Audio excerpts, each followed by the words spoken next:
అయ్యో దేకు దేకు అన్న గొంతన్న నన్ను దేకాడే మత్త నీ కొడుకు కోడలని సొక్కు సాలు సలాయనే అందుకే దేకలే నా కొడుకు సల్ల సల్లాగున్న ఆ సందులాసి వట్టడే మత్త నీ కొడుకు అయ్యో సీకటేలయ్యింది సందులో నా సలి అట్టెట్ట పడతాడే నా కొడుకు అయ్యో ముట్టడెందే చెయ్యి వట్టడెందే అంత నీ కొడుకు అట్టెట్ట చేస్తాడెందే అంత దేకు దేకు అన్న గొంతన్న నన్ను దేకడే మత్త నీ కొడుకు అయ్యో కోడలని సొక్కు సాలు సలాయనే అందుకే దేకలే నా కొడుకు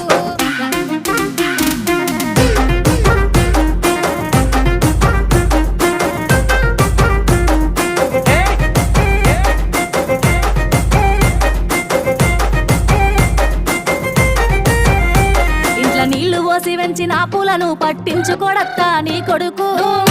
మట్టి వెంటనే పట్టించుకోలేదే నా కొడుకు అయ్యో కోరి కోరి కొంత పళ్ళు కొందాం